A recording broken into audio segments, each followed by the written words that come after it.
നമസ്കാരം. എവർക്കും daily news അനാലിസിസിലേക്ക് സ്വാഗതം. നമ്മൾ നോക്കാൻ ഹിന്ദു ന്യൂസ് പേപ്പർ ആർട്ടിക്കിൾസ് ആണ്. ഹിന്ദു ന്യൂസ് പേപ്പർ നമുക്ക് ഡിസ്കസ് ചെയ്യാനായിട്ട് 3 ഇമ്പോർട്ടന്റ് ആർട്ടിക്കിൾസ് ആണുള്ളത്. So first topic centralised examinations have not aced the test എന്നതാണ്. റീസെന്റ് ആയിട്ട് ഈ പറഞ്ഞ പോലെ നീറ്റ് എക്സാമിന്റെ ഒക്കെ തന്നെ പേപ്പർ ലീക്കുമായിട്ട് ബന്ധപ്പെട്ടുള്ള ആ ഒരു ടോപ്പിക്കുമായിട്ടുള്ള ഡിസ്കഷൻ ആണ് എഡിറ്റോറിയൽ പേജിൽ ഈ ഒരു ടോപ്പിക്കിൽ നമുക്ക് കാണാൻ സാധിക്കുന്നത്. അപ്പോൾ ഇവിടെ എന്തൊക്കെ മാറ്റങ്ങളാണ് നമുക്ക് ഈ ഒരു എക്സാമിനേഷൻസിൽ എസ്പെഷ്യലി ഓൾ ഇന്ത്യ തലത്തിൽ നടന്ന ഇത്തരത്തിലുള്ള എക്സാമിനേഷൻസിൽ എന്തൊക്കെ മാറ്റങ്ങൾ വരുത്തണം തുടങ്ങിയ കാര്യങ്ങൾ, അല്ലെങ്കിൽ ഇങ്ങനെയുള്ള എക്സാംസ് ഈ പറഞ്ഞ രീതിയിൽ പേപ്പർ ലീക്കുകളൊക്കെ ആകുക, അല്ലെങ്കിൽ എക്സാംസ് ഈ പറഞ്ഞ റദ്ദാക്കുക, അങ്ങനെയുള്ള കാര്യങ്ങൾ ചെയ്യുമ്പോൾ അത് ഏത് രീതിയിലാണ് കുട്ടികളെ ഇവിടെ ബാധിക്കുന്നത് തുടങ്ങിയ കാര്യങ്ങളൊക്കെയാണ് മെയിൻലി ഈ ഒരു ആർട്ടിക്കിലൂടെ ഡിസ്കസ് ചെയ്തിരിക്കുന്നത്. സോ അതുകൊണ്ട് തന്നെ ഗവേണൻസിന്റെ പെർസ്പെക്റ്റീവ് ഡിസ്കസ് ചെയ്യുന്ന ടോപ്പിക് ആയതുകൊണ്ട് തന്നെയാണ് ജനറൽ സ്റ്റഡീസ് പേപ്പർ 2ന്റെ വിത്ത് റെസ്പെക്ട് ആയിട്ട് നമ്മൾ ഈ ഒരു ടോപ്പിക്കിനെ ഡിസ്കസ് ചെയ്യാൻ പോകുന്നത്. രണ്ടാമത്തെ article candidates get multiple provisions to recheck voting in recent polls എന്നുള്ളതാണ് ആർട്ടിക്കിൾ ഹെഡ്ലൈൻ ആയിട്ട് പറയുന്നത്. ഇവിടെ ഈ പറഞ്ഞ പോലെ റീസെന്റ് കൺക്ലൂഡ് ചെയ്ത് നമ്മുടെ ലോക്സഭാ ഇലക്ഷൻസുമായിട്ട് ബന്ധപ്പെട്ട് ഈ പറഞ്ഞ സുപ്രീം കോടതിയുമായിട്ട് ബന്ധപ്പെട്ട ഒരു വാർത്തയാണ് ഇവിടെ ഡിസ്കസ് ചെയ്യുന്നത്. അതുകൊണ്ട് തന്നെയാണ് ജനറൽ സ്റ്റഡീസ് പേപ്പർ 2 ഗവേണൻസിന്റെ പെർസ്പെക്റ്റീവ് ഡിസ്കസ് ചെയ്യപ്പെടുന്നത്. മൂന്നാമത് എക്കണോമിക്സിന്റെ പെർസ്പെക്റ്റീവ് ഡിസ്കസ് ചെയ്യുന്നതാണ് ഡിഫൻസ് ഇൻഡിജനൈസേഷൻ. അതായത് നമ്മൾ ഇന്നലത്തെ ക്ലാസ്സിൽ ഡിസ്കസ് ചെയ്തിട്ടുണ്ടായിരുന്നു നമ്മുടെ ഇന്ത്യയിൽ ഇപ്പം കറന്റ് ഈ 2024-25 സാമ്പത്തിക വർഷത്തിന്റെ ഫസ്റ്റ് ക്വാർട്ടർ, അതായത് ഏപ്രിൽ മെയ് ജൂൺ മാസത്തിലെ ഫസ്റ്റ് ക്വാർട്ടറിന്റെ ഡേറ്റ പരിശോധിച്ച് കഴിഞ്ഞപ്പോൾ ട്രേഡിന്റെ കാര്യത്തിൽ നമുക്ക് ഡെഫിസിറ്റ് സംഭവിച്ചിരിക്കുന്നത്. അങ്ങനെ ഓവറോൾ നോക്കുമ്പോഴേക്കും കറണ്ട് അക്കൗണ്ടിൽ ഇന്ത്യ ഡെഫിസിറ്റിലേക്ക് പോയിരിക്കുന്ന രീതിയിലേക്ക് ഇന്നലെ നമ്മൾ വാർത്ത പഠിച്ചിട്ടുണ്ട്. അപ്പൊ അതിനെയൊക്കെ എങ്ങനെ ഒരു പരിധിവരെ പരിഹരിക്കാനായിട്ട്, മീൻസ് ഇമ്പോർട്ട് കുറച്ച് അല്ലെങ്കിൽ ഇവിടെ നിന്നുള്ള എക്സ്പോർട്ട് വർദ്ധിപ്പിക്കാനായിട്ട് ഒരു പരിധിവരെ നമ്മളെ സഹായിക്കുന്നതാണ് ഡിഫൻസ് ഇൻഡിജനൈസേഷൻ. ഡിഫൻസ് മേഖലയിലേക്ക് നമുക്ക് വേണ്ടുന്ന കാര്യങ്ങളൊക്കെ തന്നെ ഇവിടെ തന്നെ സ്വന്തമായിട്ട് നിർമ്മിച്ചെടുക്കുക, അതുവഴി പറഞ്ഞ പോലെ നമ്മൾ എക്സ്പോർട്ട് കൂട്ടാൻ സാധിക്കുക തുടങ്ങിയ കാര്യങ്ങളൊക്കെയാണ് അവിടെ ഡിസ്കസ് ചെയ്യുന്നത്. സോ ഡിഫൻസ് ഇൻഡിജനൈസേഷൻ എക്കണോമിക്സിൽ പെർസ്പെക്റ്റീവ് വരുന്നതുകൊണ്ടാണ് general studies paper 3 with respect ആയിട്ട് നമ്മൾ പഠിക്കുന്നത്. അപ്പൊ ഇന്ന് നമ്മൾ ഡിസ്കസ് ചെയ്യുന്ന ഈ 3 ടോപ്പിക്സും ഏറെക്കുറെ പറയുവാണെങ്കിൽ മെയിൻസ് ആയിട്ടുള്ള ടോപ്പിക് തന്നെയാണ്. അതുകൊണ്ട് തന്നെ ഈ പറഞ്ഞ പോലെ നമ്മൾ ഇന്ന് പ്രിലിംസ് പെർസ്പെക്റ്റീവ് ഡിസ്കസ് ചെയ്യുന്ന കറണ്ട് അക്കൗണ്ട് ഡെഫിസിറ്റുമായിട്ട് ബന്ധപ്പെട്ട, മീൻസ് ഇന്നലെ നമ്മൾ ഡിസ്കസ് ചെയ്തിട്ടുണ്ട്, പിന്നെ ഇന്ന് നമ്മൾ ഡിഫൻസ് ഇൻഡിജനൈസേഷൻ ആ ടോപ്പിക്കിനകത്തും ആ ഒരു പർട്ടിക്കുലർ കൈൻഡ് ഓഫ് ടോപ്പിക്കാണ് ഡിസ്കസ് ചെയ്യുന്നത്. അതുകൊണ്ട് തന്നെയാണ് പ്രിലിംസ് ആയിട്ട് നമ്മൾ MCQ ആയിട്ട് സോൾവ് ചെയ്യുന്ന കറണ്ട് അക്കൗണ്ട് ഡെഫിസിറ്റുമായിട്ട് ബന്ധപ്പെട്ട ഒരു ചോദ്യമായിരിക്കും. ഓക്കെ, പിന്നെ നമുക്ക് ടൈം കളയാണ്ട് നമ്മുടെ സെഷൻ സ്റ്റാർട്ട് ചെയ്യാം. സോ ഫസ്റ്റ് ടോപ്പിക് എഡിറ്റോറിയൽ പേജിലെ ആർട്ടിക്കിൾ ആണ്. Centralised examinations have not aced the test. അതായത് നമ്മുടെ ഇവിടെ ഈ പറഞ്ഞ പോലെ ഓൾ ഇന്ത്യ തലത്തിലൊക്കെ നടത്തുന്ന എക്സാമിനേഷൻ ഒരു സെൻട്രലൈസ്ഡ് ആയിട്ട് നടത്താനായിട്ടുള്ള തീരുമാനം അത്രത്തോളം ഫലം കാണുന്നില്ല എന്നുള്ള രീതിയിലേക്കാണ് ഈ ആർട്ടിക്കിൾ പറഞ്ഞിരിക്കുന്നത്. അതുമാത്രമല്ല ഈ ഒരു ആർട്ടിക്കിളിന്റെ ലാസ്റ്റ് പറയുന്നുണ്ട് ഇത്തരത്തിലുള്ള എക്സാംസ് സ്മൂത്ത് ആയിട്ട് കണ്ടക്ട് ചെയ്യാനായിട്ട് ഇനി എന്തൊക്കെ കാര്യങ്ങളായിരിക്കണം നമ്മൾ ശ്രദ്ധിക്കേണ്ട തുടങ്ങിയ കാര്യങ്ങളും പറഞ്ഞു നൽകിയിട്ടുണ്ട്. അപ്പൊ ഇനി ഈ പറഞ്ഞ പോലെ നമുക്ക് ജനറൽ സ്റ്റഡീസ് പേപ്പർ 2 വിത്ത് റെസ്പെക്ട് ആയിട്ട് നമുക്ക് നോക്കാം. ആദ്യം ഈ പറഞ്ഞ ഒരു ഇൻട്രൊഡക്ഷൻ ആയിട്ട് മനസ്സിലാക്കിയിരിക്കുക. അതായത് കഴിഞ്ഞ ഒരു 5 വർഷത്തെ ഒരു ഡേറ്റാസ് നമ്മൾ പരിശോധിക്കുകയാണെങ്കിൽ നമ്മുടെ രാജ്യത്ത് ഉണ്ടാക്കിയിരിക്കുന്ന 41 പേപ്പർ ലീക്കുകളാണ്. അതായത് 41 പരീക്ഷകൾ ഇത്തരത്തിൽ ഈ പറഞ്ഞ പോലെ, അത് ഒരു പരീക്ഷ മീൻസ് പലതരത്തിലുള്ള പരീക്ഷകളിൽ ഏകദേശം 41 പേപ്പർ ലീക്കുകൾ, ക്വസ്റ്റ്യൻ പേപ്പർ ലീക്കുകൾ ഇവിടെ സംഭവിച്ചിട്ടുണ്ട്. ഈ ഡേറ്റാസ് ഒക്കെ നമുക്ക് പലപ്പോഴും ഇങ്ങനെയുള്ള ക്വസ്റ്റ്യൻസ് ഒക്കെ പരീക്ഷയ്ക്ക് ചോദിക്കുകയാണെങ്കിൽ ഇൻട്രൊഡക്ഷൻ ആയിട്ട് എഴുതാൻ പറ്റുന്ന നല്ല നല്ല പോയിന്റുകളാണ്. അപ്പോൾ ലാസ്റ്റ് 5 ഇയേഴ്സിൽ നമ്മുടെ ഇവിടെ 15ഓളം സംസ്ഥാനങ്ങൾ എടുത്ത് പരിശോധിക്കുകയാണെങ്കിൽ അവിടങ്ങളിലൊക്കെ തന്നെ ഏകദേശം 41 പരീക്ഷകളുടെ പേപ്പറുകളാണ് ലീക്ക് ചെയ്തിരിക്കുന്നത്. ഇതിലൂടെ അഫക്ട് ചെയ്തിരിക്കുന്ന ആളുകളുടെ എണ്ണം എന്ന് പറഞ്ഞു കഴിഞ്ഞാൽ 1.4 കോടി ജനങ്ങളാണ്. 1.4 ഈ പരീക്ഷയ്ക്ക് എഴുതാനായിട്ട് തയ്യാറായിട്ട് നിന്നിരുന്ന 1.4 കോടി ജോബ് സീക്കേഴ്സ് ആണ് ഈ പേപ്പർ ലീക്കിലൂടെ അഫക്റ്റഡ് ആയിരിക്കുന്നത്. കാരണം മേ ബി ഇത്തരത്തിലുള്ള വാർത്തകളൊക്കെ വരുമ്പോഴേക്കും ആ എക്സാംസ് ക്യാൻസൽ ചെയ്തേക്കാം. അവർ കഷ്ടപ്പെട്ട് ഈ പറഞ്ഞ പോലെ ഇരുന്ന് പഠിച്ച കുട്ടികളായിരിക്കാം. അത് ക്യാൻസൽ ചെയ്ത് കഴിയുമ്പോഴേക്കും അവർ അത്ര നാളത്തെ അധ്വാനം ഈ പറഞ്ഞ പോലെ അത് എന്താ പറയുക ഫലവത്താകുന്നില്ല, ഫ്രൂട്ട്ഫുൾ ആകാതെ പോകുന്ന ഒരു പ്രശ്നമുണ്ട്. അങ്ങനെയുള്ള പലവിധ പ്രശ്നങ്ങളാൽ ഇവിടെ അഫക്റ്റഡ് ആയിരിക്കുന്ന 1.4 കോടി ജോബ് സീക്കേഴ്സ് എന്നുള്ള കാര്യം ഓർക്കാം. Who had applied for over 1 lakh vacancies. ഈ 41 പരീക്ഷകളിലൂടെ ഉദ്ദേശിച്ചായിരുന്നു 1 lakh വേക്കൻസീസ് ഫില്ല് ചെയ്യാനായിട്ടുള്ളത്. അപ്പൊ അതിലൂടെയൊക്കെ തന്നെ ഇത്തരത്തിലുള്ള വളരെയധികം പ്രശ്നങ്ങൾ നേരിടുന്നുണ്ട്. സോ എനിവേ ഇങ്ങനെയുള്ള പേപ്പർ ലീക്കുകളും കാര്യങ്ങളൊക്കെ സംഭവിക്കുമ്പോൾ അത് എന്തൊക്കെ പ്രശ്നങ്ങളാണ് ഉണ്ടാക്കുന്ന തുടങ്ങിയ കാര്യങ്ങളാണ് എക്സാമിന് നമ്മൾ മെയിൻലി പഠിക്കേണ്ടത്. What are negative impacts of frequent paper leaks in India. First പ്രശ്നമാണ് disproportionate impact on rural and marginalised community students. കാരണം ഇപ്പൊ ഇത്തരത്തിൽ ഈ പറഞ്ഞ നിങ്ങൾ ലേറ്റസ്റ്റ് ആയിട്ട് നീറ്റ് എക്സാമിന്റെ ആണെങ്കിലും പേപ്പർ ലീക്കിന്റെ കാര്യം കേട്ടിട്ടുണ്ടാവുമായിരിക്കും. പൈസ കൊടുത്തിട്ട് ഈ പറഞ്ഞ പോലെ ആളുകൾ എന്ത് ചെയ്യുന്നതാണ്, ആ പേപ്പർ ഈ പറഞ്ഞ പോലെ എന്താ പറയുക ലീക്ക് ചെയ്ത് എടുക്കുകയാണ് ചെയ്തിട്ടുണ്ടായിരുന്നത്. ഇത്തരത്തിൽ ഈ പറഞ്ഞ പോലെ പറയുമ്പോഴേക്കും സമൂഹത്തിൽ ഈ പറഞ്ഞ പോലെ റിച്ച് ആയിട്ടുള്ള വൺസിന് ഇത്തരത്തിൽ പേപ്പറുകൾ ഈ പറഞ്ഞ പോലെ എന്താ പറയാ ഒരു തരത്തിൽ സീക്രട്ട് ആയിട്ടുള്ള രീതിയിൽ പേപ്പറുകൾ കിട്ടിക്കഴിയുമ്പോഴേക്കും മറ്റു കുട്ടികളെയും കൂടെ നമ്മൾ നോക്കണം. മറ്റു കുട്ടികൾ എസ്പെഷ്യലി റൂറൽ ഏരിയാസിലെ കുട്ടികൾ അവർ കഷ്ടപ്പെട്ട് ഈ പറഞ്ഞ പോലെ 1 അല്ലെങ്കിൽ 2 വർഷം എടുത്ത് ഈ പറഞ്ഞ പോലെ കോച്ചിങ് സെന്ററുകളിലൊക്കെ വലിയ രീതിയിലുള്ള ഫീസുകളും കാര്യങ്ങളൊക്കെ കൊടുത്ത് കഷ്ടപ്പെട്ട് പഠിച്ച കുട്ടികൾ ഒരു രീതിയിൽ നോക്കുമ്പോൾ അവർ എന്താ പറയാ ഡിസഡ്വാൻറ്റേജ് ആയിട്ട് മാറുന്ന ഒരു സെക്ഷനിലേക്ക് മാറി നിൽക്കും. കാരണം അവർ ഈ പറഞ്ഞ എന്തിനോ വേണ്ടി കഷ്ടപ്പെടുന്നു എന്നുള്ള രീതിയിലേക്ക് മാറിപ്പോകുന്ന ഒരു അവസ്ഥ വരുന്നുണ്ട്. അതാണ് ഏറ്റവും വലിയ പ്രശ്നം. Disproportionate impact on rural and marginalised community students and the students from rural background and marginalised caste are disproportionately impacted. എന്തുകൊണ്ടാണെന്ന് ചോദിച്ചു കഴിഞ്ഞാൽ as they come with the pressure of ഡെപ്റ്റ്. അതായത് ഈ പറഞ്ഞ ഒരുപാട് പൈസ കടമൊക്കെ എടുത്തിട്ടായിരിക്കും അവർ ഈ കോച്ചിങ് കാര്യങ്ങളൊക്കെ എടുക്കുന്നത്. Undertaken to pay fees of ആപ്ലിക്കേഷൻസിന്റെ ഫീസ് ആകാം, കോച്ചിങ് സെന്ററുകളുടെ ഫീസ് ആകാം, കമ്പ്യൂട്ടർ ട്രെയിനിങ് സെന്ററുകൾ, പിന്നെ ഈ പറഞ്ഞ പോലെ കോച്ചിങ് എടുക്കാനായിട്ട് പോയി താമസിച്ച് പഠിക്കുവാണെങ്കിൽ അതിനുള്ള റെന്റുകളും കാര്യങ്ങളെല്ലാം എടുത്ത് വലിയൊരു തുക മേ ബി കടമെടുത്തിട്ടൊക്കെ ആയിരിക്കും ഈ കുട്ടികളും ഇതിനു വേണ്ടി പഠിക്കാൻ തയ്യാറായിട്ട് വരുന്നത്. അപ്പൊ അതിന് വേണ്ടിയിട്ട് ഈ പറഞ്ഞ പോലെ ഇവർ ഇറങ്ങിത്തിരിക്കുമ്പോൾ അതിന്റെ ഒരു എഫക്ട് അല്ലെങ്കിൽ അതിന്റെ ഒരു ഫ്രൂട്ട്ഫുൾ എഫക്ട് ഇവർക്ക് കിട്ടാതെ പോകുമ്പോഴേക്കും തീർച്ചയായിട്ടും ഇങ്ങനെയുള്ള ആളുകൾ അത് ഡെപ്റ്റ് ബർഡൻ ആക്കി മാറ്റാനായിട്ടുള്ള ചാൻസും വളരെയധികം കൂടുതലാണ്. ദെൻ ഇങ്ങനെയൊക്കെ സംഭവിക്കുമ്പോൾ വളരെയധികം കുട്ടികൾ ഈ പറഞ്ഞ ഇമോഷണലും മെന്റൽ ആൻഡ് ഫിസിക്കൽ ഫറ്റീഗിലേക്ക് പോകാൻ സാധ്യത. കാരണം നമ്മൾ പറഞ്ഞു ഒരുപാട് ചിലപ്പോൾ വർഷങ്ങളുടെ അധ്വാനം ഇതിന്റെ പുറകിലുണ്ടാവും. ഒരു നിമിഷം കൊണ്ട് ആ ഒരു അധ്വാനത്തിന് ഫലമില്ലാന്ന് കണ്ടു കഴിയുമ്പോഴേക്കും കുട്ടികൾ പലപ്പോഴും ഇമോഷണലി മെന്റലി ഒക്കെ തന്നെ ഡൗൺ ആകാനായിട്ടുള്ള ചാൻസ് വളരെ കൂടുതലാണ്. With cancellation of exams there is an increase in the fatigue of students. കാരണം അവരുടെ ആ ഒരു അധ്വാനം വളരെ വേസ്റ്റ് ആയിട്ട് മാറിപ്പോകുന്നു. അത് മാത്രമല്ല with the fear of new generation of aspirant, അതായത് ഈ വർഷം അവർക്ക് എക്സാം എഴുതാൻ പറ്റുന്നില്ല, ഐ മീൻസ് ആ എക്സാം ക്യാൻസൽ ചെയ്ത് കഴിഞ്ഞു, അടുത്ത വർഷം ഈ പറഞ്ഞ എക്സാം എഴുതേണ്ടി വരുമ്പോഴേക്കും ഒരു തലമുറ കൂടെ എക്സ്ട്രാ അതിനുവേണ്ടി കോമ്പറ്റീഷൻ വരികയാണ്. അപ്പൊ കോമ്പറ്റീഷന്റെ പ്രഷറും അതുപോലെ തന്നെ ഇത്ര നാളിൽ നിന്ന് പഠിച്ചതിന്റെ ആ ഒരു എഫക്ട് കിട്ടാതെ വരുമ്പോഴേക്കുമുള്ള മെന്റൽ ആൻഡ് ഇമോഷണൽ ഫറ്റീഗും കുട്ടികളെ വളരെയധികം ഈ പറഞ്ഞ പോലെ ബുദ്ധിമുട്ട് ഉണ്ടാക്കും എന്നുള്ളതാണ് പഠനങ്ങൾ സൂചിപ്പിക്കുന്നത്. ഇനി മൂന്നാമത്താണ് എക്സബേഷൻ ഓഫ് ജോബ് ക്രൈസിസ്. അതായത് ഇങ്ങനെ ഈ പറഞ്ഞ പോലെ cancellation of recruitment procedures had added to spiralling of crisis in already scarce job market. അതായത് ഓൾറെഡി നമുക്കറിയാം നമ്മുടെ രാജ്യത്ത് നല്ല രീതിയിൽ പറഞ്ഞ അൺഎംപ്ലോയ്മെന്റ് ഉണ്ട്, ജോബ് സ്കേഴ്സിറ്റി ഉണ്ട്. അപ്പൊ ഇത്തരത്തിൽ എക്സാമുകൾ ക്യാൻസൽ ചെയ്ത് കളയുമ്പോഴേക്കും ഇത്തരത്തിൽ ഈ പറഞ്ഞ പോലെ ജോബ് സ്കേഴ്സിറ്റി വർദ്ധിക്കത്തുള്ളൂ. കാരണം ഓരോ തവണ എക്സാം ക്യാൻസൽ ആയി കഴിയുമ്പോഴേക്കും അതിലൂടെ കിട്ടിക്കയറേണ്ട കുട്ടികൾ ഈ പറഞ്ഞ പോലെ സ്റ്റിൽ ഈ പറഞ്ഞ പോലെ എക്കണോമിയിൽ ജോലി കിട്ടാതെ നിൽക്കുന്ന ഒരു സിറ്റുവേഷനിലേക്ക് വരും. So ultimately it can spiral എന്ന് പറഞ്ഞാൽ ഇൻക്രീസ് ചെയ്യിപ്പിക്കാം. ഈ പറഞ്ഞ പോലെ അൺഎംപ്ലോയ്മെന്റ് ലെവൽ ഇവിടെ ഇൻക്രീസ് ആകാനുള്ള ചാൻസ് വളരെ കൂടുതലാണ്. സോ നാലാമത്തെ പ്രശ്നമാണ് ഡിസ്റപ്ഷൻ ഓഫ് അക്കാഡമിക് കലണ്ടേഴ്സ്. കാരണം ഇപ്പൊ നമ്മളാണെങ്കിൽ നോക്കിക്കഴിഞ്ഞാൽ ഇപ്പൊ UPSC ആണെങ്കിലും അല്ലെങ്കിൽ SSC ഒക്കെ ആയാലും ഇവർക്കെല്ലാം ഒരു അക്കാഡമിക് കലണ്ടർ ഉണ്ട്. ഓരോ വർഷം ഇന്ന മാസങ്ങൾ ഇന്ന എക്സാംസ് കണ്ടക്ട് ചെയ്യണം എന്നുള്ളൊരു കലണ്ടർ ബേസിക്കലി ഉണ്ട്. ഇത്തരത്തിൽ എക്സാംസ് ക്യാൻസൽ ചെയ്ത് കളയുമ്പോഴേക്കും ആ കലണ്ടർ തന്നെ ബാധിക്കപ്പെടും. ആ കലണ്ടർ ഈ പറഞ്ഞ അഫക്റ്റഡ് ആവും. പിന്നെ ഈ പറഞ്ഞ ഫ്രഷ് ഡേറ്റ്സ് കണ്ടെത്തണം. അപ്പൊ അന്നേരം ഈ പറഞ്ഞ പോലെ മറ്റേതെങ്കിലും പരീക്ഷ അടുപ്പിച്ച് വരാനായിട്ടുണ്ടാവും. അപ്പൊ അങ്ങനെ എല്ലാം വരുമ്പോഴേക്കും ക്ലാഷ് വരും, എക്സാമിനേഷൻ ഡേറ്റുകൾ തമ്മിൽ ക്ലാഷ് വരും. അല്ലെങ്കിൽ ഈ പറഞ്ഞ മൾട്ടിപ്പിൾ എക്സാമിന് വേണ്ടി തയ്യാറെടുക്കുന്ന കുട്ടികളെന്ന് വിചാരിച്ചു, ഇങ്ങനെ എക്സാംസിന് ഒരു എക്സാമിന്റെ ഡേറ്റ് മാറ്റി കഴിയുമ്പോഴേക്കും ചിലപ്പോൾ ആ രണ്ട് എക്സാം എഴുതുന്ന വ്യക്തിയാണെങ്കിൽ ചിലപ്പോൾ അടുത്തടുത്ത് തന്നെ രണ്ട് എക്സാമിന് വേണ്ടിയിട്ട് തയ്യാറാകുന്ന സിറ്റുവേഷൻസ് വരും. അപ്പൊ അതൊക്കെ കുട്ടികളുടെ ഈ പറഞ്ഞ പോലെ മെന്റൽ പ്രഷർ ഇൻക്രീസ് ചെയ്യുന്ന സിറ്റുവേഷൻസ് ആയിട്ട് മാറാനുള്ള ചാൻസ് ഉണ്ട്. So disruption of academic calendars പറയാം. പിന്നെ ഈ പറഞ്ഞ loss of trust and faith. അതായത് ഇത്രത്തോളം കഷ്ടപ്പെട്ടിരുന്ന് പഠിക്കുമ്പോൾ നമ്മൾ എന്തിന് ഇത്രത്തോളം ഓരോ പരീക്ഷയ്ക്കും കഷ്ടപ്പെട്ടിരുന്ന് പഠിക്കാൻ ചോദിച്ചു കഴിഞ്ഞാൽ ആ പരീക്ഷ നടത്തുന്ന ഏജൻസിയിലുള്ള വിശ്വാസമാണ്, ആ ക്വസ്റ്റ്യൻ പേപ്പറും കാര്യങ്ങളും ലീക്ക് ആകത്തില്ല എന്നുള്ള വിശ്വാസമാണ് പലപ്പോഴും നമ്മളിങ്ങനെ അധ്വാനിക്കാൻ പ്രേരിപ്പിക്കുന്നത്. പക്ഷേ നമ്മൾ ഈ പറഞ്ഞ പോലെ ഇങ്ങനെ എക്സാമുകളുടെ പേപ്പറുകൾ ലീക്ക് ആകുന്നുണ്ട് എന്ന് കണ്ടു കഴിഞ്ഞാൽ ആ ഒരു ട്രസ്റ്റ്, ആ ഒരു കോൺഫിഡൻസ് നഷ്ടപ്പെടും. അതെല്ലാം കുട്ടികളെ ഈ പറഞ്ഞ നെഗറ്റീവായിട്ട് ബാധിക്കാനുള്ള ചാൻസസ് ഉണ്ട്. Losing there faith in the fairness and meritocracy of exams and questions the value of there efforts and education. അപ്പൊ ഇങ്ങനെയുള്ള പലവിധ പ്രശ്നങ്ങളാണ് അല്ലെങ്കിൽ സോഷ്യോ എക്കണോമിക് ക്രൈസിസുകളാണ് ഇത്തരത്തിലുള്ള പേപ്പർ ലീക്കുകൾ സംഭവിക്കുമ്പോൾ രാജ്യത്ത് ഉണ്ടാകുന്ന കാര്യം കൃത്യമായിട്ട് മനസ്സിലാക്കി വെച്ചേക്കുക. അപ്പം ഇതിപ്പം നമ്മൾ നോക്കിക്കഴിഞ്ഞാൽ ഇപ്പം NTA എന്ന് പറഞ്ഞ നാഷണൽ ടെസ്റ്റിംഗ് ഏജൻസി, ഇപ്പൊ നീറ്റിന്റെ കാര്യത്തിലാണെങ്കിലും NTA നമ്മൾ ഉണ്ടല്ലേ ഒരു ഓർഗനൈസേഷൻ ആണ് ഈ പരീക്ഷകളും കാര്യങ്ങളൊക്കെ നടത്താനായിട്ട്.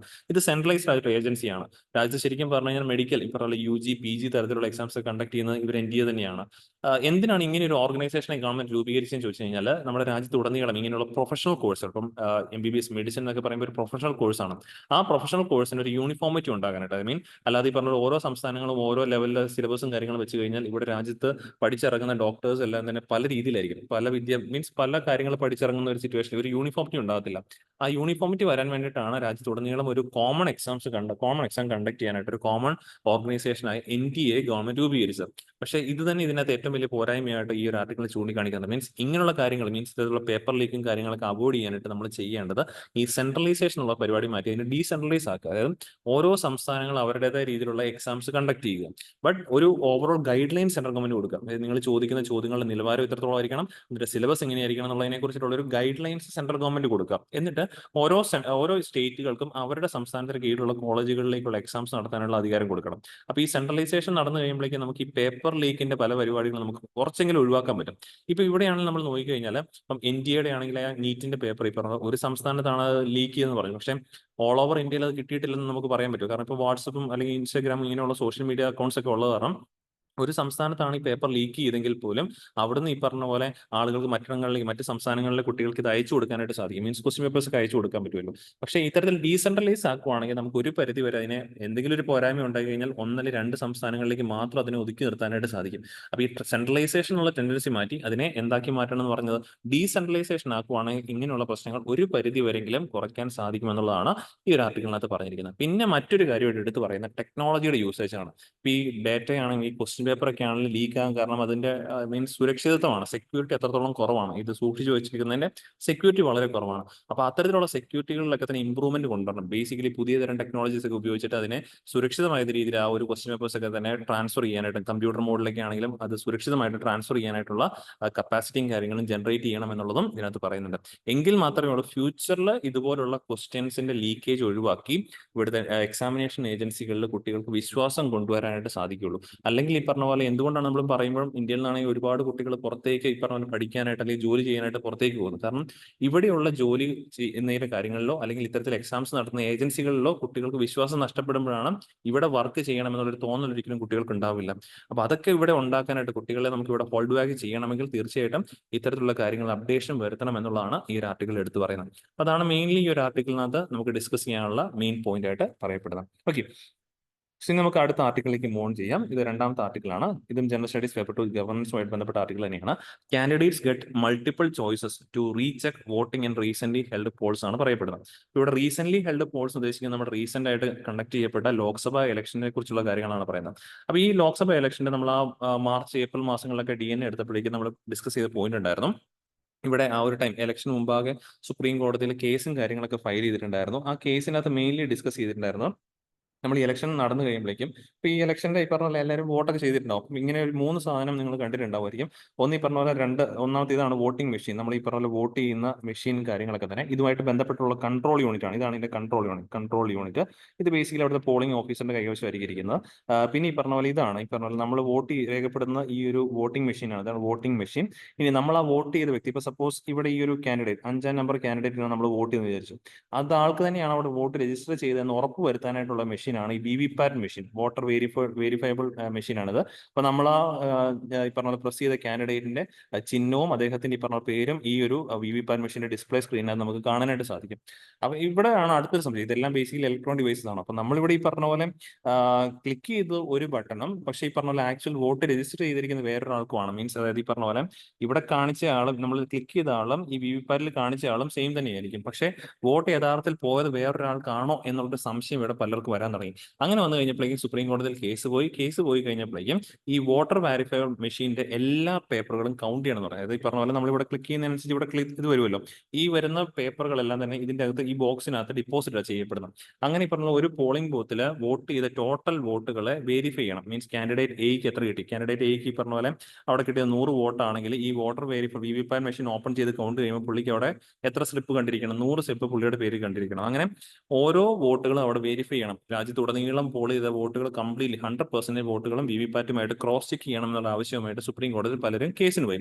പക്ഷേ സുപ്രീം കോടതി അത് അനുവദിച്ചില്ല. കാരണം ഈ പറഞ്ഞ ഇലക്ഷൻ കമ്മീഷനുമായിട്ട് ചോദിച്ചു കഴിഞ്ഞപ്പോഴേക്കും അത് ടൈം കൺസ്യൂമിംഗ് പ്രോസസ്സാണ്. ഫുള്ളി പറഞ്ഞ പോലെ വെരിഫൈ പോയി കഴിഞ്ഞാൽ ഉടനടി നമുക്ക് റിസൾട്ടും കാര്യങ്ങളൊന്നും പ്രഖ്യാപിക്കാൻ പറ്റത്തില്ല. പകരം സുപ്രീം കോടതിയിൽ ഇലക്ഷൻ കമ്മീഷൻ പറഞ്ഞൊരു കാര്യം ഉണ്ടായിരുന്നു. കറന്റ്ലി നമ്മൾ ചെയ്യുന്ന ഒരു കാര്യം എന്താണെന്ന് ചോദിച്ചു കഴിഞ്ഞാൽ ഇലക്ഷൻ കണ്ടക്ട് ചെയ്തു റിസൾട്ട് വന്നതിന് ശേഷം ഏതെങ്കിലും കാൻഡിഡേറ്റിന് പരാതി ഉണ്ടെങ്കിൽ മീൻസ് നമുക്ക് വെരിഫൈ ചെയ്യാൻ പറ്റും. വെരിഫൈ ചെയ്യാനായിട്ട് ഇപ്പം കോൺസ്റ്റുവൻസി ബി എന്ന് പറയുന്ന കോൺസ്റ്റുവൻസിയിൽ മത്സരിച്ച ഒരു വ്യക്തി എന്ന് വിചാരിച്ച എ എന്ന് പറയുന്ന കാൻഡിഡേറ്റ് ആണ് മത്സരിച്ചത്. പക്ഷേ എ അവിടെ നിർഭാഗ്യവശാൽ പറഞ്ഞ പരാജയപ്പെട്ടു പോയി. അങ്ങനെയാണെങ്കിൽ എക്ക് പരാതിപ്പെടാം. ഈ പറഞ്ഞ ഫൈനൽ റിസൾട്ട് വന്ന് 45 ഡേയ്സിനുള്ളിൽ പരാതി കൊടുക്കുകയാണെങ്കിൽ എ മത്സരിച്ച ആ ഒരു കോൺസ്റ്റുവൻസി ഉണ്ടല്ലോ, അസംബ്ലി കോൺസ്റ്റുവൻസി, അതിന്റെ കീഴിലുള്ള സെലക്ട് ചെയ്യപ്പെടുന്ന election commission of India select ചെയ്യുന്ന 5 പോളിംഗ് ബൂത്തുകളിലെ, ഓർക്കണം, election commission of India select ചെയ്യുന്ന 5 പോളിംഗ് ബൂത്ത്, ആ കോൺസ്റ്റുവൻസിയുടെ കീഴിൽ ഇലക്ഷൻ കമ്മീഷൻ സെലക്ട് ചെയ്യുന്ന 5 പോളിംഗ് ബൂത്തിലെ വോട്ടിംഗ് മെഷീനും അതേപോലെ VVPATും തമ്മിൽ ക്രോസ് ചെക്ക് ചെയ്ത് നോക്കും. അവിടെ ആ മെഷീനിൽ പോൾ ചെയ്ത ടോട്ടൽ വോട്ടും അതിൽ നിന്ന് റിസീവ് ചെയ്ത VVPAT മെഷീനും തമ്മിൽ എന്ത് ചെയ്യാൻ, ക്രോസ് ചെക്ക് ചെയ്ത് നോക്കാനായിട്ട് സാധിക്കും. ഇതായിരുന്നു ഏക മാർഗം എന്ന് പറഞ്ഞത്. പക്ഷേ ഇത് മാത്രം പോരാ, എല്ലാ മെഷീനും ക്രോസ് ചെക്ക് ചെയ്യണമെന്ന് പറഞ്ഞുകൊണ്ടാണ് സുപ്രീം കോടതി കേസ് കൊടുത്തത്. അപ്പോൾ സുപ്രീം കോടതി ഇടപെട്ടിട്ട് ഈ പറഞ്ഞ രീതിയിൽ ചെറിയ മാറ്റം കൊണ്ടുവന്നു. ഏതെങ്കിലും ഒരു കോൺസ്റ്റുവൻസിയിൽ ഒരു റണ്ണറപ്പ് എന്ന് പറയുമ്പോഴേക്കും ഈ പറഞ്ഞ പോലെ സെക്കൻഡോ തേർഡോ പൊസിഷൻ കിട്ടിയ ആളാകാം. അദ്ദേഹത്തിന് ആർക്കെങ്കിലും ഈ പറഞ്ഞ പോലെ പരാതി ഉണ്ടെങ്കിൽ ഈ പറഞ്ഞ അദ്ദേഹത്തിന്റെ ടോട്ടൽ കോൺസ്റ്റുവൻസി ഉണ്ടല്ലോ, ഇപ്പം ബി എന്ന് പറയുന്ന കോൺസ്റ്റുവൻസി എംസിയുടെ കീഴിൽ ഒരുപാട് പോളിംഗ് ബൂത്തുകൾ ഉണ്ടാവും. അല്ലെങ്കിൽ ഈ പറഞ്ഞ പോലെ ഒരുപാട് പോളിംഗ് ബൂത്തുകളിലായിട്ട് ഒരു പക്ഷേ പറഞ്ഞ 100 വോട്ടിംഗ് മെഷീനുകൾ അവിടെ ഉപയോഗിച്ചായിരുന്നു വിചാരിച്ചു. ഓക്കെ, വിവിപാറ്റ് മെഷീനുകളൊക്കെ ഉപയോഗിച്ചിട്ടുണ്ടായിരുന്നു. ഈ ടോട്ടൽ അവിടെ ഉപയോഗിച്ച വോട്ടിംഗ് മെഷീന്റെ 5% വരെ മെഷീനുകൾ പരിശോധിക്കാനുള്ള അവസരം കൊടുക്കും. ഓക്കെ, നേരത്തെ election commission of India select ചെയ്യുന്ന 5 പോളിംഗ് ബൂത്തിലെ മെഷീനുകളെ നമുക്ക് പരിശോധിക്കാൻ പറ്റുള്ളായിരുന്നു. ഇപ്പം ആ കോൺസ്റ്റുവൻസിയിൽ പരാതി കൊടുത്ത പരാതിക്കാരൻ മത്സരിച്ച കോൺസ്റ്റുവൻസിയിൽ പോൾ ചെയ്യപ്പെട്ട അല്ലെങ്കിൽ പോൾ ചെയ്യാൻ ഉപയോഗിച്ച മൊത്തം വോട്ടിംഗ് മെഷീൻസിന്റെ 5% വരെ നമുക്ക് എന്ത് ചെയ്യാനായിട്ട് സാധിക്കും, പരിശോധിക്കാനായിട്ട് സാധിക്കും. അതും ഏകദേശം 45 ദിവസം. ടൈം ലൈനിൽ മാറ്റമൊന്നുമില്ല. റിസൾട്ട് പ്രഖ്യാപിച്ച് 45 ദിവസത്തിനുള്ളിൽ പരാതി കൊടുക്കുവാണെങ്കിൽ മാത്രമേ അത് പരിശോധിക്കാനുള്ള അവസരം ഉണ്ടാവുള്ളൂ. കാരണം ഈ മെഷീനും കാര്യങ്ങളൊക്കെ തന്നെ അതേപടി സൂക്ഷിച്ചു വെക്കുന്ന 45 ദിവസത്തേക്ക്. അത് കഴിയുമ്പോഴേക്ക് അതിനകത്തെ ഇലക്ട്രോണിക് ചിപ്പുകൾ മാറ്റം വരുത്തും. അങ്ങനെ ഡേറ്റാസ് എല്ലാം തന്നെ ഇറേസ് ചെയ്ത് കളയും. പിന്നെ അടുത്ത ഇലക്ഷന് വേണ്ടി അത് തയ്യാറാക്കുകയാണ് ചെയ്യുന്നത്. അപ്പൊ 45 ദിവസത്തേക്ക് ഇതെല്ലാം ഈ പറഞ്ഞ പോലെ ഉപയോഗിക്കാനായിട്ട് സാധിക്കും. അതിലേക്കാണ് ഇപ്പോൾ പുതിയൊരു അപ്ഡേഷൻസ് വന്നിരിക്കുന്നത്. അതായത് ഇപ്പൊ ആക്ച്വലി നമ്മളിവിടെ ഈ കാണുന്നത് ഇപ്പൊ വിവിപാറ്റ് മെഷീൻ ഉണ്ട്, അതേപോലെ ഈ പറഞ്ഞ പോലെ ഇതിന്റെ ഓരോരോ കൺട്രോൾ യൂണിറ്റുകളാണ്. ഇതിനകത്ത് പ്രധാനപ്പെട്ട ഒരു കൺട്രോൾ യൂണിറ്റ് ആണ് സിസ്റ്റം ലോഡിംഗ് യൂണിറ്റ് പറയും, SLU, simple loading unit. Okay, simple loading unit ആണ് SLU, സിമ്പിൾ ലോഡിംഗ് യൂണിറ്റ്. അതായത് ഇപ്പൊ നമ്മളൊരു കാൻഡിഡേറ്റിനെ നേരെ ഈ പറഞ്ഞ പോലെ ഇവിടെ മാർക്ക് ചെയ്യാന്ന് വിചാരിച്ചു. ആ കാൻഡിഡേറ്റിന്റെ ചിഹ്നം ഈ വിവിപാറ്റ് മെഷീനിൽ തെളിഞ്ഞു കാണിക്കുമല്ലോ. ആ തെളിഞ്ഞു കാണിക്കാനായിട്ടൊക്കെയുള്ള അത്തരത്തിൽ ഈ പറഞ്ഞ സിസ്റ്റം, മീൻസ് ഈ പറഞ്ഞ പോലെ ആ ഒരു സിസ്റ്റമാണ് SLU എന്ന് പറയുന്നത്, സിമ്പിൾ ലോഡിംഗ് യൂണിറ്റ് എന്ന് പറയുന്നത്.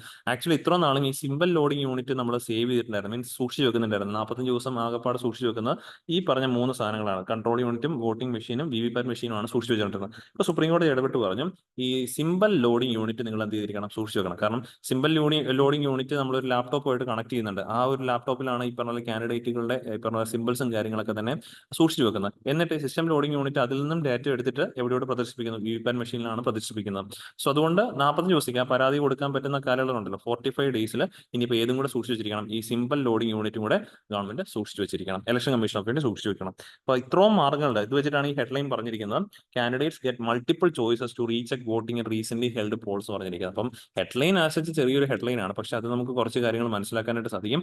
ഒന്നാമത്തതും ഏറ്റവും പ്രധാനമായിട്ട് സുപ്രീം കോടതി പറഞ്ഞിരിക്കുന്ന കാര്യമാണ്, ആ കോൺസ്റ്റുവൻസിൽ ഏതെങ്കിലും റണ്ണർ അപ്രോച്ചിന് ഈ പറഞ്ഞ പോലെ പരാതി ഉണ്ടെങ്കിൽ അദ്ദേഹം മത്സരിച്ച കോൺസ്റ്റുവൻസിയുടെ മൊത്തം ഉപയോഗിച്ച വിവിപാറ്റ് മെഷീനുകളിൽ 5 EVMs 5%, ഓക്കെ, 5% ഇലക്ട്രോണിക് വോട്ടിംഗ് മെഷീൻസും അതിൻ്റെതായിട്ടുള്ള വിവിപാറ്റ് മെഷീനും തമ്മിൽ എന്ത് ചെയ്യാൻ പറ്റും, ക്രോസ് ചെയ്യാനായിട്ട് സാധിക്കും. നേരത്തെ election commission of India select ചെയ്യുന്ന ആ കോൺസ്റ്റുവൻസിയുടെ ഏതെങ്കിലും 5 പോളിംഗ് ബൂത്തിനായിരുന്നു വെരിഫൈ ചെയ്യാൻ പറ്റുന്നത്. ഇപ്പൊ അത് ടോട്ടൽ യൂസ് ചെയ്ത ഇലക്ട്രോണിക് വോട്ടിംഗ് മെഷീൻസിന്റെ 5% എന്ന രീതിയിലേക്ക് മാറ്റിയെടുക്കാനായിട്ട് പറ്റിയിട്ടുണ്ട്. അപ്പൊ ഇതാണ് ഈ ഒരു ആർട്ടിക്കിളിലേക്ക് വന്നിരിക്കുന്ന വ്യക്തമായ ഒരു പോയിന്റ് എന്നുള്ള കാര്യം തീർച്ചയായിട്ടും നമ്മൾ മനസ്സിലാക്കിയിരിക്കും. ഓക്കെ, ഇനി നമ്മൾ അടുത്ത ആർട്ടിക്കിളിലേക്ക് മൂവ് ഓൺ ചെയ്യണം. ലാസ്റ്റ് ആർട്ടിക്കിളാണ് ഡിഫൻസ് ഇൻഡിജനൈസേഷനുമായിട്ട് ബന്ധപ്പെട്ട ആർട്ടിക്കിളാണ്. ₹1048 crore defence items to be procured from Indian entities എന്നാണ് പറയപ്പെടുന്നത്. അതായത് ഈ അടുത്ത വർഷം ഈ പറഞ്ഞ പോലെ ഇന്ത്യ പ്രൊക്യൂർ ചെയ്യുന്ന ആംസ് ആൻഡ് അമ്യൂണിഷൻ, ഡിഫൻസിലേക്ക് വേണ്ടുന്ന ആയുധ ഇടപാടുകളിൽ 1048 കോടി രൂപയുടെ സാധനം എവിടുന്ന് പ്രൊക്യൂർ എന്നാണ് പറഞ്ഞിരിക്കുന്നത്, ഇന്ത്യൻ എൻറ്റിറ്റീസ്, അതായത് ഇന്ത്യൻ കമ്പനീസ് എന്നായിരിക്കണം അത് പ്രൊക്യൂർ ചെയ്യുന്നത്. എന്തിനാണെന്ന് ചോദിച്ചു കഴിഞ്ഞാൽ നമ്മുടെ ആ ട്രേഡ് ഡെഫിസിറ്റും കാര്യങ്ങളൊക്കെ ഒരു പരിധിവരെ കുറയ്ക്കാനായിട്ട്. കാരണം ബാലൻസ് ഓഫ് പേയ്മെന്റിൽ നമുക്കറിയാം, നമുക്ക് ഡെഫിസിറ്റ് വരുന്നത് എപ്പോഴാണ്, നമ്മുടെ import higher than whenever our import is higher than greater than our export ആണ്. നമ്മൾ ഇമ്പോർട്ടിന് നല്ലൊരു ശതമാനം ഇമ്പോർട്ട് ചെയ്യുന്നത് ആംസ്, ഈ പറഞ്ഞ പോലെ ഡിഫൻസ് എക്യുപ്മെന്റ്സ് ആണ് നല്ല രീതിയിൽ നമ്മൾ ഇമ്പോർട്ട് ചെയ്യുന്നത്. അപ്പൊ അത് കുറയ്ക്കണം. അത് കുറച്ച് ഈ പറഞ്ഞ ഇമ്പോർട്ട് കുറച്ച് പതുക്കെ ഇവിടുന്ന് എക്സ്പോർട്ട് കൂട്ടാൻ പറ്റണം. എക്സ്പോർട്ട് ഗ്രേറ്റർ ദാൻ ഇമ്പോർട്ട് ആക്കി മാറ്റാൻ പറ്റിക്കഴിഞ്ഞാൽ we can make our trade as surplus, trade നമുക്ക് സർപ്ലസ് ആക്കി കൊണ്ടുവരാനായിട്ട് സാധിക്കും. അതിന് വേണ്ടിയിട്ടാണ് ഈ നീക്കങ്ങളൊക്കെ തന്നെ സെൻട്രൽ ഗവൺമെന്റ് നടത്തുന്നുള്ള കാര്യം കൃത്യമായിട്ട് ഓർത്തിരിക്കാം. സോ ഇവിടെ ഓർക്കേണ്ട മെയിൻ പോയിന്റ് എന്താണ് defence indigenisation. So defence indigenisation refers to strategic objective of a country to develop and enhance its own industrial and technological capabilities for producing essential defence equipment and system. അതായത് നമ്മുടെ രാജ്യത്തിന് വേണ്ടുന്ന defence items നമ്മൾ തന്നെ procure ചെയ്യും, means നമ്മൾ തന്നെ develop ചെയ്ത് എടുക്കുന്നതിനെയാണ് ഡിഫൻസ് ഇൻഡിജനൈസേഷൻ എന്ന് ബേസിക്കലി പരാമർശിക്കുന്നത്. സോ ഇങ്ങനെ ചെയ്യും തോറും നമുക്ക് എന്ത് ചെയ്യാൻ പറ്റും, ഈ ഫോറിൻ രാജ്യങ്ങൾ ഈ പറഞ്ഞ പോലെ ഈ ഡിഫൻസ് ആയുധങ്ങൾക്ക് വേണ്ടി ഡിപ്പെൻഡ് ചെയ്യുന്നതിന്റെ അളവ് നമുക്ക് കുറയ്ക്കാൻ പറ്റും. It aims to reduce dependency on foreign sources for military hardware, ensuring self-sufficiency in meeting the national security requirements. അപ്പോൾ നമുക്ക് വേണ്ട സാധനങ്ങൾ ഇവിടെ തന്നെ നിർമ്മിക്കുമ്പോഴേക്കും തീർച്ചയായിട്ടും നമ്മൾ ഇതിനും കൂടി ഇമ്പ്രൂവ് ചെയ്യുന്നു, നാഷണൽ സെക്യൂരിറ്റിയും കൂടി ഇമ്പ്രൂവ് ചെയ്യാനായിട്ട് നമുക്ക് സാധിക്കുന്നതാണ്. സോ ഇങ്ങനെയുള്ള ഈ ഡിഫൻസ് ഇൻഡിജനൈസേഷൻ എന്തിനാണ്, നീഡ് എന്താണെന്ന് ചോദിച്ചു കഴിഞ്ഞാൽ കറന്റ് നമ്മളൊന്ന് പറഞ്ഞായിരുന്നല്ലോ, ഇപ്പൊ ഇന്ത്യയുടെ ഇമ്പോർട്ട് വർദ്ധിച്ചു നിൽക്കുകയാണ്. അതിന് പ്രധാനപ്പെട്ട കാരണം എന്ന് പറഞ്ഞു കഴിഞ്ഞാൽ ലോകത്തിലെ ഏറ്റവും വലിയ ഈ പറഞ്ഞ പോലെ ആംസ് ഇമ്പോർട്ടർ ആണ് ആര്, ഇന്ത്യ എന്ന് പറയുന്നത്. India is largest importer of arms. അതായത് 2018 മുതൽ 22 വരെയുള്ള 4 വർഷ കാലയളവിൽ ലോകത്തെ ഏറ്റവും കൂടുതൽ ആയുധങ്ങൾ ഇമ്പോർട്ട് ചെയ്ത രാജ്യം ഇന്ത്യ. ടോട്ടൽ ആയുധ ഇറക്കുമതിയുടെ 11% ചെയ്തതാര് തന്നെയാണ് ഇന്ത്യയാണ്. So India is A largest importer of arms. അതുകൊണ്ട് തന്നെയാണ് നമ്മുടെ ഇമ്പോർട്ട് ബിൽ ഇത്രത്തോളം വർദ്ധിച്ചിരിക്കുന്നത്. അപ്പൊ ആ പൈസ ഇന്ത്യയിൽ തന്നെ നമുക്ക് സ്റ്റേജിൽ നിർത്താൻ പറ്റുവാണെങ്കിൽ നമുക്ക് ഇമ്പോർട്ട് വില കുറയ്ക്കാനായിട്ടൊക്കെ തന്നെ സാധിക്കുന്നതാണ്. അത് മാത്രമല്ല ഈ പറഞ്ഞ പോലെ India sharing global arms market, ലോകത്തെ ആയുധ ഇടപാടുകളിൽ ഈ പറഞ്ഞ ആംസ് എക്സ്പോർട്ട് ഇമ്പോർട്ടിന്റെ കാര്യത്തിൽ 11% ഉണ്ടെന്ന് നമ്മൾ പറഞ്ഞു. എന്നാൽ അതേ സ്ഥാനത്ത് എക്സ്പോർട്ടിന്റെ കാര്യത്തിൽ വളരെ 0.2% മാത്രമേ ഇന്ത്യയിലുള്ളൂ. എക്സ്പോർട്ട് കൂട്ടണം, എക്സ്പോർട്ട് കൂട്ടി ഇമ്പോർട്ട് കുറയ്ക്കാനായിട്ടാണ് ഈ ഡിഫൻസ് ഇൻഡിജിനൈസേഷൻ പരിപാടികളൊക്കെ തന്നെ നമ്മൾ ചെയ്യുന്നത്. അപ്പൊ ഇതിലേക്കായിട്ട് ഗവൺമെന്റിന്റെ കുറച്ച് ഇനീഷ്യേറ്റീവ്സ് ഉണ്ട്. 2016 ഗവൺമെന്റ് ചെയ്തിട്ടുണ്ടായിരുന്നതാണ് ഡിഫൻസ് പ്രൊക്യൂർമെന്റ് പോളിസി ഒക്കെ കൊണ്ടുവന്നിട്ടുണ്ടായിരുന്നു. ഈ പോളിസി പ്രകാരം ഇത് അവതരിപ്പിച്ച ധീരേന്ദ്ര സിംഗ് കമ്മിറ്റിയാണ് അവതരിപ്പിച്ചത്. ഇതിലൂടെ ബൈ ഇന്ത്യ IDVM കാറ്റഗറി, അതായത് മീൻസ് ഈ പറഞ്ഞ ഇന്ത്യയിൽ നിർമ്മിച്ച സാധനങ്ങളായിരിക്കണം കൂടുതൽ നമ്മൾ പ്രൊക്യൂർ ചെയ്യേണ്ടതെന്ന് റിപ്പോർട്ട് കൊടുത്തിട്ടുണ്ടായിരുന്നു ധീരേന്ദ്ര സിംഗ് കമ്മിറ്റി. അപ്പൊ അതും ശരിക്കും പറഞ്ഞു കഴിഞ്ഞാൽ ഇൻഡിജിനൈസേഷനുമായിട്ട് ബന്ധപ്പെട്ട കാര്യങ്ങളാണ്. പിന്നെ ഈ പറഞ്ഞ പോലെ ഇന്നോവേഷൻസ് ഫോർ ഡിഫൻസ് എക്സലൻസ് 2018 നമ്മൾ ലോഞ്ച് ചെയ്തിട്ടുണ്ടായിരുന്നതാണ്. അതുപോലെ തന്നെയാണ് ഐഡെക്സ് പ്രൈം അതിന്റെ തന്നെ അപ്ഡേറ്റഡ് വെർഷനാണ്. സോ ഇതിലൂടെ ഉദ്ദേശിക്കുന്നത് എന്താണെന്ന് ചോദിച്ചു കഴിഞ്ഞാൽ നമ്മുടെ ഇവിടുത്തെ ഈ പറഞ്ഞ പോലെ സ്റ്റാർട്ടപ്പുകൾ, MSMEs, individual innovators, research and development agencies, ഇവർക്കൊക്കെ നമ്മൾ ഇത് കൊടുക്കുകയാണ്, ഇൻസെന്റീവ്സ് കൊടുക്കുകയാണ്. എന്തിനാന്ന് ചോദിച്ചു കഴിഞ്ഞാൽ ഇവിടേക്ക് വേണ്ടുന്ന ആയുധങ്ങൾ ഇവിടെ തന്നെ നിർമ്മിക്കാനായിട്ടുള്ള കഴിവുണ്ടെങ്കിൽ, മീൻസ് അതിനുള്ള ഐഡിയ അല്ലെങ്കിൽ അങ്ങനെയുള്ള കാര്യങ്ങളൊക്കെ ഉണ്ടെങ്കിൽ തീർച്ചയായിട്ടും ഇവർക്ക് നമ്മൾ ഗ്രാന്റുകളും ഫണ്ടിങ്ങും സപ്പോർട്ടൊക്കെ കൊടുക്കും. അങ്ങനെ ഈ പറഞ്ഞ പോലെ നമുക്ക് വേണ്ടുന്ന ആയുധങ്ങൾ നമുക്ക് ഇവിടെ തന്നെ എന്ത് ചെയ്യാൻ പറ്റും, നിർമ്മിച്ചെടുക്കാനായിട്ട് സാധിക്കും. പിന്നെ അത് മാത്രമല്ല നമ്മൾ വിദേശത്തുള്ള ഈ പറഞ്ഞ പോലെ ഇൻവെസ്റ്റ്മെന്റിനും ഇപ്പം കൂടുതൽ പ്രൊമോട്ട് ചെയ്യുന്നുണ്ട് ഡിഫൻസ് മേഖലയിൽ. ഡിഫൻസ് മേഖലയിൽ പറയുവാണെങ്കിൽ 74% നമ്മൾ FDI അലൗഡ് ആണ്. 74% FDI, അതും ഈ പറഞ്ഞ പോലെ ഓട്ടോമാറ്റിക് റൂട്ടിൽ അവൈലബിൾ ആണ്. ഓട്ടോമാറ്റിക് റൂട്ട് എന്ന് പറയുമ്പോൾ ഗവൺമെന്റ് അപ്രൂവൽ തുടക്കത്തിൽ മേടിക്കേണ്ട കാര്യമില്ല. നമുക്ക് ഇൻവെസ്റ്റ് ചെയ്തതിനു ശേഷം ഒരു 30 ഡേയ്സിനുള്ളിൽ ഗവൺമെന്റ് അപ്രൂവൽ മേടിച്ചാൽ മതി. RBIയുടെ അപ്രൂവൽ ഉണ്ടെങ്കിൽ ഈ കാര്യങ്ങളൊക്കെ ചെയ്യാൻ പറ്റും. സോ ഫോറിൻ ഡയറക്ട് ഇൻവെസ്റ്റ്മെന്റ് ആയിട്ടുള്ള ഡിഫൻസ് മേഖലയിൽ 74% നമ്മൾ അനുവദിച്ചിട്ടുണ്ട്. അതിനുശേഷം ഈ പറഞ്ഞ പോലെ 74% ഓട്ടോമാറ്റിക് റൂളിലാണ് അനുവദിച്ചിരിക്കുന്നത്. 100% FDI അലൗഡ് ആണ്. 74 മുകളിൽ 100% വരെ നമ്മൾ ഏത് അപ്രൂവൽ എടുത്തിരിക്കണം, ഗവൺമെന്റ് അപ്രൂവൽ റൂട്ടാണ് എടുക്കേണ്ടത്. സോ ഇവ ഡിഫൻസ് മേഖലയിൽ 100% FDI പോസിബിൾ ആണ്. പക്ഷേ 74% വരെ ഓട്ടോമാറ്റിക് റൂട്ടിൽ പോസിബിൾ ആണ്. അതിന് മുകളിലേക്ക് ഗവൺമെന്റ് അപ്രൂവൽ റൂട്ട് സ്വീകരിച്ചിരിക്കണം. അപ്പൊ അങ്ങനെയൊക്കെയുള്ള liberalisation of FDI policy, defence മേഖലയിലുള്ള FDI പോളിസി ലിബറലൈസേഷൻ ഒക്കെ ചെയ്തത് ഈ പറഞ്ഞ രീതിയിൽ ഡിഫൻസ് ഇൻഡിജിനൈസേഷൻ കൂടുതൽ വർക്ക്ഔട്ട് ചെയ്യിപ്പിക്കാനാണ്.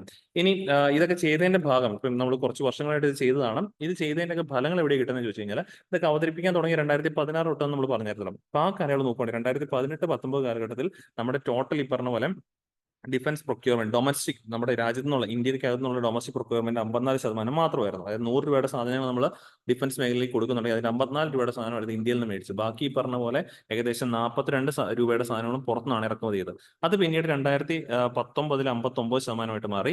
2020-21 കാലഘട്ടത്തിൽ 64% ഇംപ്രൂവ് ചെയ്തു. ഇപ്പം കറന്റ്ലി പറയുവാണെങ്കിൽ 68% നമ്മൾ പ്രൊക്യൂർ ചെയ്യുന്നത് ഇന്ത്യനകത്ത് തന്നെയാണ്. മീൻസ് അത് പറഞ്ഞ പോലെ ഇന്ത്യയിലുള്ള ഇന്ത്യൻ കമ്പനികളാകാം, വിദേശ കമ്പനികളാകാം, എനിവേ ഇന്ത്യക്കകത്ത് തന്നെയാണ് നമ്മൾ കൂടുതൽ പ്രൊക്യൂർ ചെയ്യുന്നത്.